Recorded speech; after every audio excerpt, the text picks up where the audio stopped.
Hello friends, എൻ്റെ കൂട്ടുകാരിയുടെ വീട്ടിൽ ഒരുപാട് മണി പ്ലാന്റ് നിൽക്കുന്നത് കണ്ടു. ഞാൻ അവിടുന്ന് കുറച്ച് മണി പ്ലാന്റ് കൊണ്ടുവന്നു. അവൾ വേരോട് കൂടി തന്നെ വെള്ളത്തിൽ നിന്ന് എടുത്തു തന്നു. പിന്നെ 2 ചില്ലുകുപ്പി നോക്കിയെടുത്തു, അതിൽ 2 ആക്കി വെച്ചു. പിന്നെ ഇതിലെല്ലാം കുറേ വേര് വളർന്ന് നീണ്ട് കിടപ്പുണ്ടായിരുന്നു. അതൊക്കെ ഒന്ന് കട്ട് ചെയ്ത് വൃത്തിയാക്കി ഞാനും മോളും കൂടെ. കുറച്ചൊക്കെ വെട്ടിക്കളഞ്ഞോളൂ, വെട്ടിക്കളയാൻ തോന്നുന്നില്ല. അത്രയ്ക്കും നല്ലപോലെ കിളിച്ച് നിന്നായിരുന്നു അവളുടെ വീട്ടിൽ. കുപ്പിയിലും എല്ലാം ഇട്ട് വെച്ചിട്ട് നല്ല ഭംഗിയുണ്ടായിരുന്നു. 3 സൈസ് ഉണ്ടായിരുന്നു. ഇതിൻ്റെ പേരൊന്നും എനിക്കറിയത്തില്ല. ഒന്ന് ഗോൾഡൻ പോത്തോസ് എന്ന് പറയുന്ന കേട്ടിട്ടുണ്ട്, മറ്റേതിൻ്റെ പേരറിയത്തില്ല.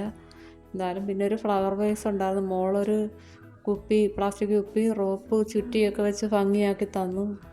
അങ്ങനെ ഞാനും മോളും കൂടി അത് കിച്ചണിൽ ജനലിൻ്റെ അടുക്ക കൊണ്ട് നിരത്തിയൊക്കെ വെച്ചു. നല്ല ഭംഗിയുണ്ടായിരുന്നു. ഇത് കുറച്ചും കൂടി ഒന്ന് തിക്കായിട്ട് വളരുമ്പോൾ നല്ല രസമായിരിക്കും കാണാൻ. എല്ലാ വീട്ടിലും ഇപ്പം എല്ലായിടവും ഉണ്ടല്ലോ, റൂമിലും അടുക്കളയിലും എല്ലാം ഉണ്ടല്ലോ. ഞങ്ങളിങ്ങനെ വെച്ച് നോക്കി. തൽക്കാലം ഇങ്ങനെ ചെറിയ ചെറിയ സാധനത്തിലൊക്കെയാണ് വെച്ചത്. എന്തായാലും നല്ല ഭംഗിയുണ്ട് കാണാൻ. അപ്പോൾ ഇത്രയേ ഉള്ളൂ ഇന്നത്തെ വീഡിയോ. ഓക്കെ.